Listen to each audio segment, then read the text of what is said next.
Termasuk kalau kita diberi musibah oleh Allah, tiba-tiba kita masih bertanya, ya Allah, kenapa Engkau? Nah, ini termasuk ya, paham yang keluar dari akal. Ya, maknanya hulul lah. Kenapa Allah ganggu aku nih? Ya, kan hulul itu. Meskipun tadi namakan hulul, tapi itu indikasi ya, dia tak mampu memahami Allah tanpa Allah. Ya. Kita sedih menolak itu belum hamba. Ya, kalau hamba seperti perkataan para nabi di Al-Quran, ya, jika engkau siksa, ya karena aku hambamu. Tapi jika engkau maafkan, memang engkau maha pemurah. Ya. Lahu api syai', tidak ada Allah pada sesuatu, wala syai' fihi, atau sesuatu di dalam Allah, la dakhilan wala kharijan. Tidak Allah yang di dalam dan juga tidak Allah yang di luar. Ini Allah di dalam kita, kan di luar kita. Tak ada. Yan bagi an ta'rifahu bihadhihi sifat, la bil ilmi, wala bil aql, wala bil fahmi, wala bil wahmi, wala bil ain, wala bil hissi zahir, wala bil ainil batin, wala bil idrak. Kita wajib mengenal Allah dengan sifat ini, bukan dengan ilmu kita, dengan akal kita, paham kita, waham kita, mata kita, indra zahir kita, atau mata batin kita. Ya, aku mengenal Allah dengan mata batin, berarti masih ada kita punya mata batin. Wala bil idrak, atau capaian akal ruh, tidak. La yarahu illa huwa, Allah hanya dilihat oleh dia, dan wala yudrikuhu illa huwa, dan Allah hanya dipahami olehnya. Wala ya'lamuhu, tidak diketahui kecuali dengan Allah sendiri, binafsihi, dengan dirinya. Nah, ini mula Imam Ibnu Arabi dalam muqaddimahnya menjelaskan tentang wujud, bahwa wujud itu hanya Allah saja.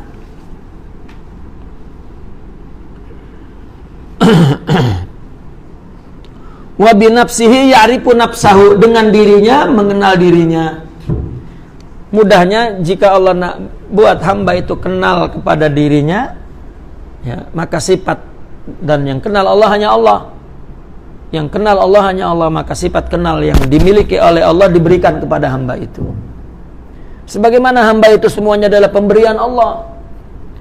Mereka mengatakan wujuduka juduhu, katanya.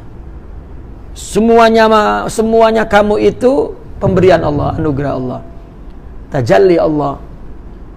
Ya, istilah orang sufi, penciptaan itu istilahnya tajalli. Ya.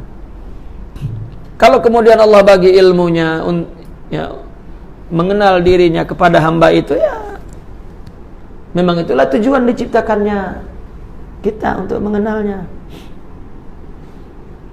Ya, maka man arafa nafsahu faqad arafa rabbah.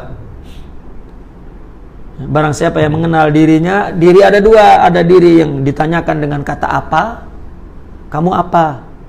Ada diri yang ditanyakan dengan kata siapa, kamu siapa? Ya, tak ada orang ditanya kamu apa? Oh, saya hewan. Tulang, daging, kan hewan. Nafsu, syahwat, perut, mata, kepala, kaki, ya, hewan. Bukan itu yang kamu kenal, tapi siapa? Nah, siapa ini baru bertanya tentang sifat yang ada dalam dirinya. Termasuk wujud pun dia tahu itu sifat ternyata. Nah, siapa itu adalah sifat-sifat rohani. Kalau tidak punya sifat-sifat rohani, dia tak kenal siapa dia. Maka barang siapa yang mengenal siapa dia siapa kamu, katanya. Man arafa man anta faqad arafa man huwa. Barang siapa yang mengenal siapa kamu, maka dia akan mengenal siapa dia. Man arafa nafsah faqad arafa rabbah. Ini namanya mengenal Allah dengan Allah. Karena ya, kamu yang dimaksud adalah rohani.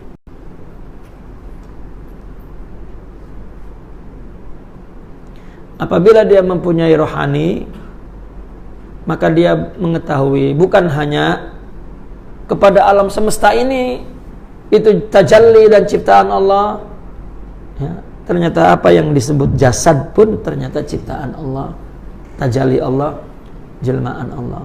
Maka hilanglah, bukan hilang, maka dia baru menyaksikan bahwa dia tidak ada. Nah, dengan ma'rifat itu dia menyaksikan bahwa dia tidak ada. Jadi ma'rifat itu bukan membuang kita agar tidak ada. Ya. Aku tak ada, yang ada hanya Allah. Aku hancur, lebur. Itu karena bacaan kitabnya begitu. Hancur, aku tak ada, lebur. Wah. Ya, dibayangkan dalam pikiran. Nanti leburnya macam mana, hancurnya macam debu. Debu ada lagi. Macam atom ada lagi. Ya. Maka Imam Ibn Arabi meringkas pernyataan fana itu, ya, bukan membuat kamu tidak ada, tetapi menyaksikan memang sebenarnya kamu tidak ada. Karena kalau orang perlu meniadakan dirinya, berarti dia mengakui dirinya ada, sehingga perlu ditiadakan. Macam mana kita perlu ditiadakan wong tidak ada ya? Ya. Ini mula dalam mukadimah pun Imam Ibn Arabi dah berbicara bahwa dia ingin mengatakan, ya, arabtu rabbi bi rabbi, mengenal Allah dengan Allah. Ya. Yara nafsahu la yarahu ahadun ghairuhu. Allah melihat dirinya, tak ada yang lain, satu pun yang melihat dirinya, tak ada siapa. Ya. Orang berdiri di cermin, di sekitar cermin ada sejuta kaca di tepi ini, lalu dia berdiri di tengah. Ya. Dia menatap gambar dia yang sejuta itu, muncul di sejuta kaca cermin.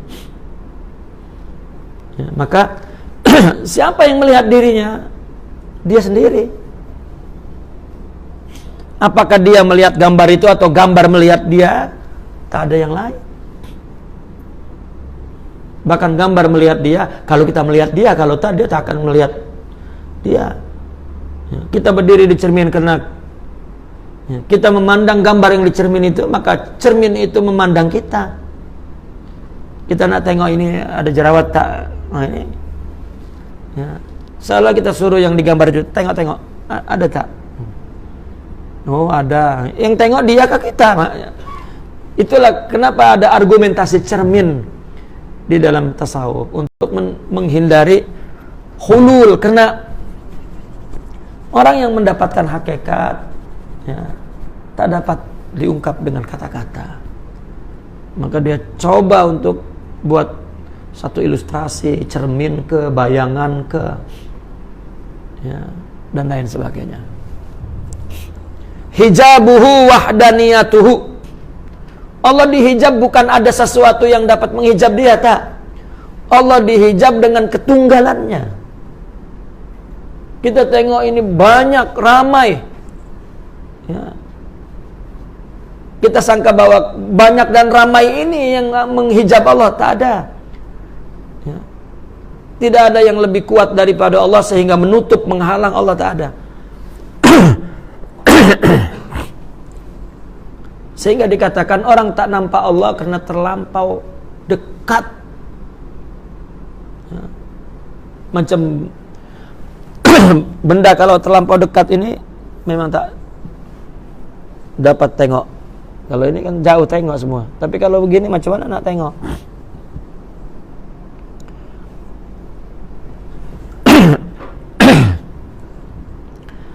Fala yahjubuhu syai'un ghairu hijabihi. Tidak ada sesuatu yang menghijabinya melainkan hijab dirinya. Allah tak bagi, orang itu mengenalnya sudah tak mengenal. Bukan ada sesuatu yang ya.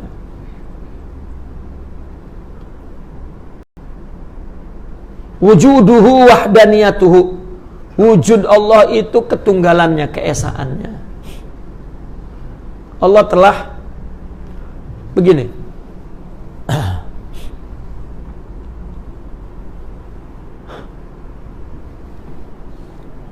Sifat Allah Maha. Maha ini kan bukan besar, ukuran yang besar yang boleh diagak di dunia ini, itu tak maha lah ya. Sampai kita katakan kebesarannya itu sudah tak dapat dikira, itu masih tidak boleh diucap dengan kata tak dapat dikira. Kalal lisan sudah ya. Nabi mengatakan la uhsi sana'an anta, stop. Aku tak dapat memujimu seperti engkau memuji dirimu sendiri. Itu istilah yang diberikan oleh orang sufi, itu adalah bentuk atau makom khairan Nabi. Bukan bingung kelas bawah ya. Khairan itu ketidakmampuan untuk ya, mengatakan kebesaran, kemuliaan itu tak mampu dah. Tak ada lagi. Itu namanya khairan maksudnya. Itu istilah saja khairan itu. Keheranan, kepeningan yang tinggi, karena tak dapat lagi kita gunakan alat apa yang ada dalam tubuh kita untuk boleh memahami itu. Itu khairan.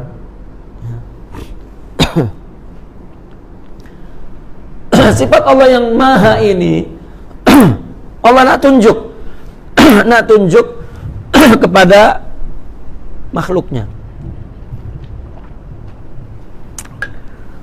Maka sifat itu Allah ciptakan, Allah jelmakan, Allah jahirkan. Allah sawwarakum surah, Allah buat surahnya, gambarnya. Dan kalau ada satu sifat menjelma dalam satu surah, maknanya sama dengan Tuhan. Cukup satu. Ini akal ya, akal. Sudah pun kita mengatakan begini, hakikat Allah tak sama pun. Ya paling kurang akal stop. Tunduk sudah ya, selesai. Maka dunia ini diumpamakan seperti lubang jarum. Kecil. Waktu dan tempatnya seperti lubang jarum kecil.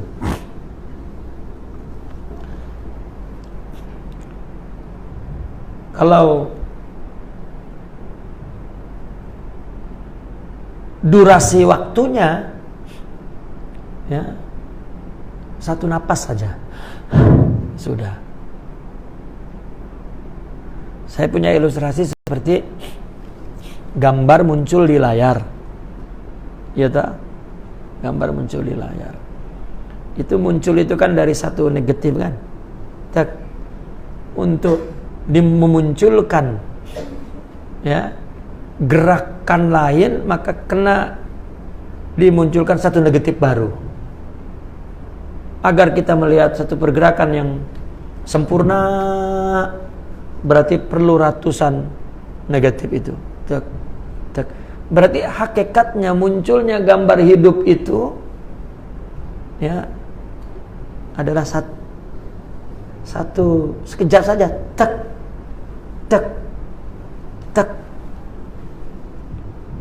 Itu sifat Allah. Allah nak tunjuk kepada kita ya. Bukan hanya waktunya yang sempit sekejap, tak. Ya. Tetapi bilangannya pun tak cukup satu. Sudah pun sifat mendengar Allah dibagi kepada semua binatang, itu katanya masih satu ya, 99 belum lagi. Sifat melihat Allah udah Allah bagi. kepada semua. Ya, itu baru satu. Yang 99 Allah tak bagi lagi. Kita dah kongsi semua makhluk, melihat, mendengar. Macam mana kita boleh melihat Allah dengan melihat yang kecil itu? Mendengar Allah dengan mendengar yang kecil itu? Ya, ada perumpamaan, jika kau ingin masuk surga tanpa beramal, masukkan gajah ke lubang jarum. Kan mustahil maksudnya.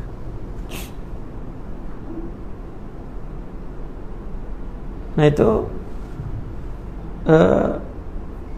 jika Allah bagi lebih ilmu itu kepada, ya,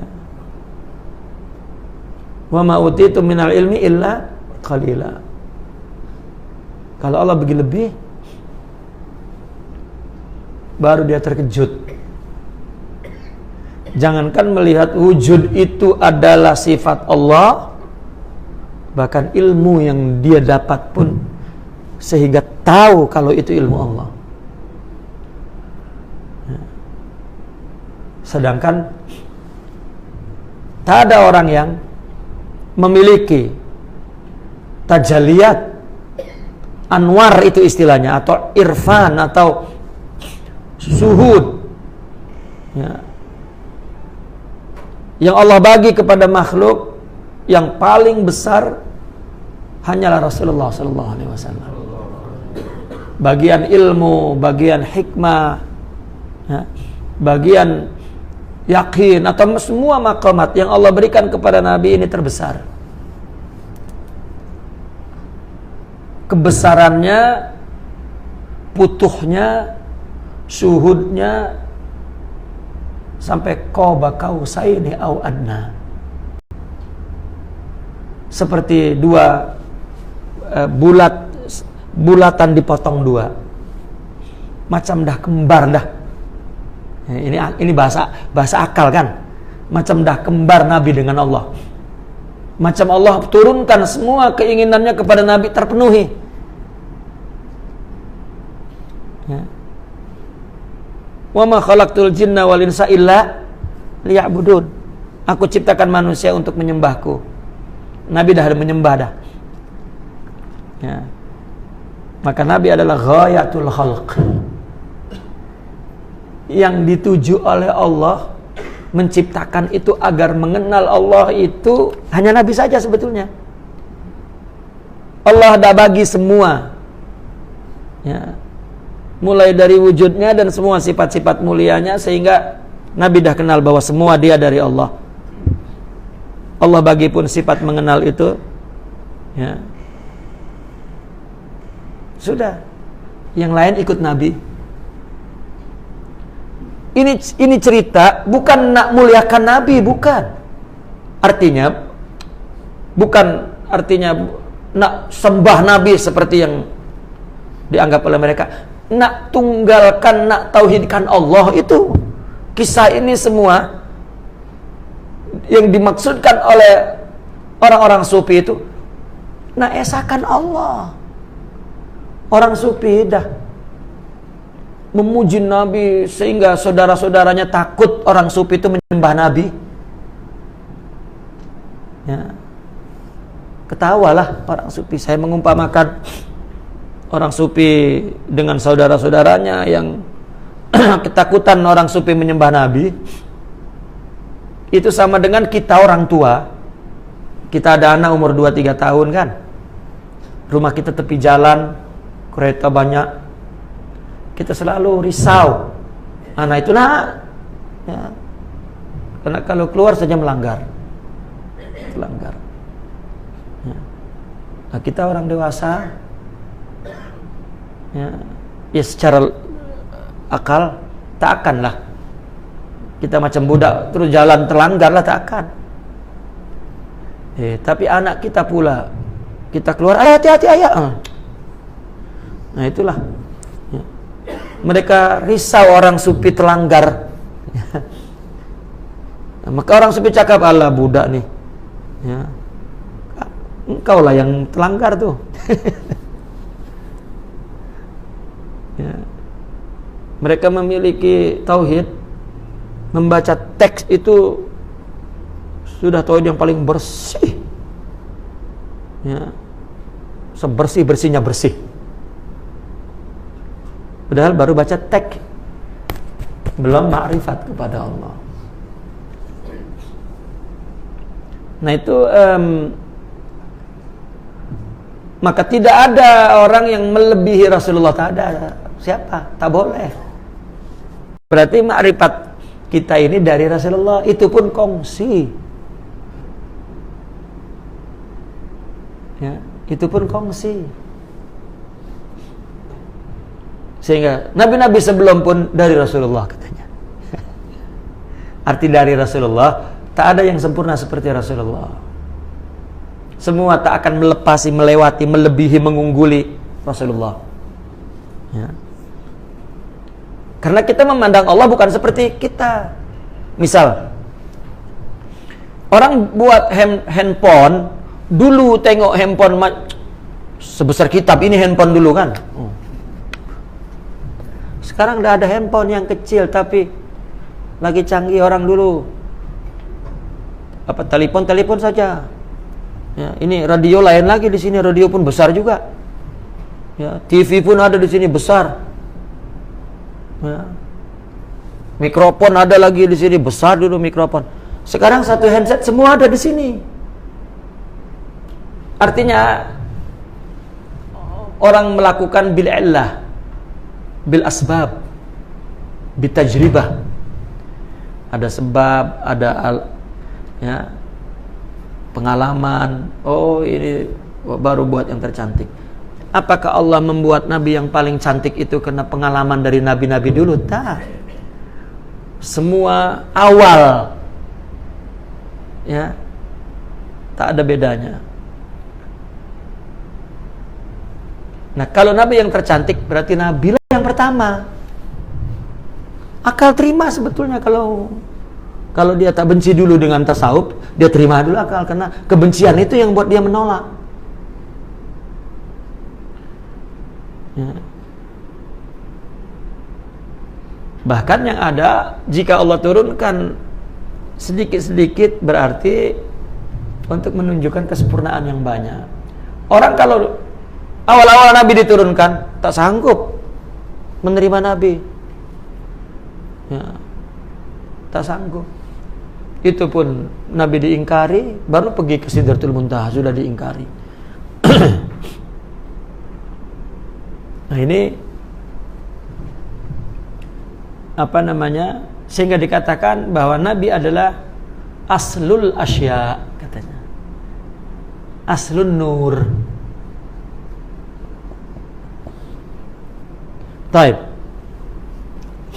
Jadi tidak ada yang menghijabinya. Wujuduhu wahdaniyatuh.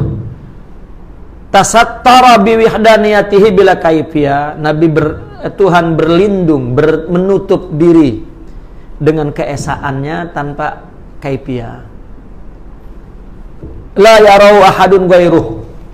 Ya. Kalau Allah tak bagi kita marifat, kita tak mengenal Allah, kan tunggal. Tak ada cara lain untuk mengenal Allah, tak ada. Karena tidak ada seorang pun selain Allah yang dapat melihat Allah, tak ada. Wala la nabiyyun mursal, para rasul, wala waliyun kamil, para wali yang kamil, wala malakun muqarrab, ya. Dan para malaikat yang muqarrab ya'rifuhu, mengetahui Allah. Ya, tak ada. Nabiyuhu huwa, nabinya Allah itu semua tajalli, ciptaan, kehendak, semua penjahiran Allah.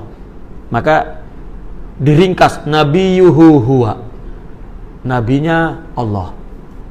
Wa rasuluhu huwa, ini kan kata-kata yang Allah ini kafir ini. Ya. Wa risalatuhu huwa, wa kalamuhu huwa, semuanya dia. Arsala nafsahu binafsihi min nafsihi ila nafsihi. Allah mengutus dirinya dengan dirinya, dari dirinya kepada dirinya. Ya. Allah bikin makhluk, ini sifat dia. Allah bagi ilmu, itu pun sifat dia. Allah suruh dia mengenal Allah, ya. Dia disuruh oleh dia untuk mengenal dia. Ini bicara tentang tauhid. Kalau tak mau panjang-panjang, sudah Allah Esa Tunggal, udah itu saja sebetulnya kata-katanya. Tapi mereka nak terang apa yang jelas mereka lihat keesaan Allah itu. Ya. Itu sebab orang yang makrifat, arif, wali, melayani, memperlakukan makhluk itu seperti Allah memperlakukannya, penuh kasih sayang, penuh. Itu dikatakan di dalam tasawuf insaniyah. Itu yang dikatakan dalam tasawuf bahwa tujuan agama Allah ciptakan untuk, ya, takdisul adiyan, menyucikan Tuhan melalui takrimul insan, memuliakan insan. Ya, baru bicara cinta, betapa cintanya Rasulullah kepada makhluk, ya. Betapa cintanya pendakwah, ya, dai ilallah, ya, kepada umatnya. Betapa cintanya Rasulullah sallallahu alaihi wasallam. Nabi dakwah disakiti oleh manusia, kan? Nabi menganggapnya itu umatku, ummati, umatnya Nabi menganggap, karena dia utusan Tuhan.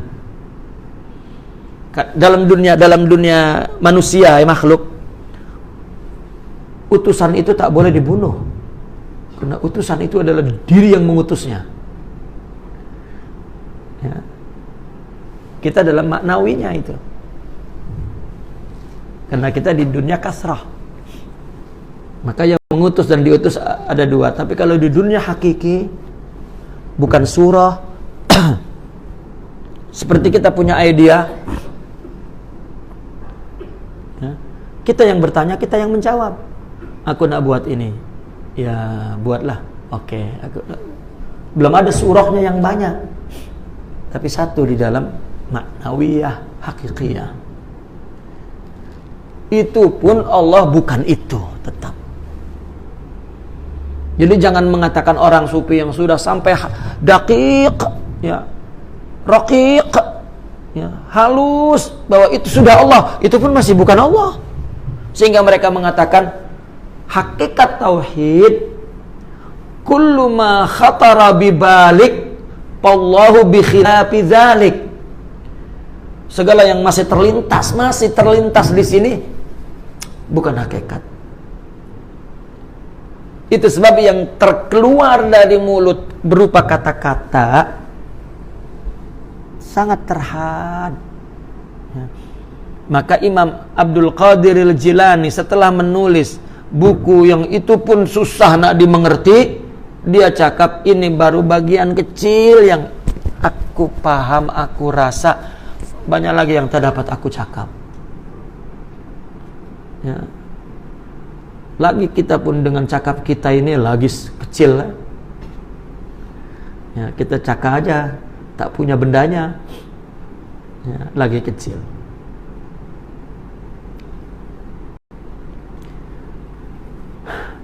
Ini maksudnya, nabinya dia, rasulnya dia, risalahnya dia, kalamnya dia, dia mengutus dirinya dengan dirinya, ya, dari dirinya kepada dirinya. La ilaha illallah, sudah. Muhammad Rasulullah, ya. Itu barangkali Al-Imam Abdul Karim Al-Jili menafsirkan kul huwa Allahu ahad. Nabi itu sudah semuanya contoh bagi selain dirinya, ya. Semua makhluk contoh. Contoh apa? Contoh Allah. Contoh syariat Allah, contoh hakikat Allah, contoh apa yang Allah nak. itu Nabi. Berarti Nabi itu hanya satu. Ada yang macam Nabi Muhammad, selain beliau tak ada. Laisa kamitslihi syai'. Imam Ibn Arabi yang cakap. Tak ada yang serupa macam Nabi Muhammad. Kita ini untuk memaknakan hakikat laisa kamitslihi syai' kepada Allah tak cukup ilmu. Ya, kita hanya kata-kata saja tapi tak ada hakikatnya. Tidak ada sesuatu yang menyerupaimu. Iya ke? Benar. Tapi perilakunya masih menyerupai. Kita cakap saja tauhid. Laisa kamitslihi syai'. Ya, dengan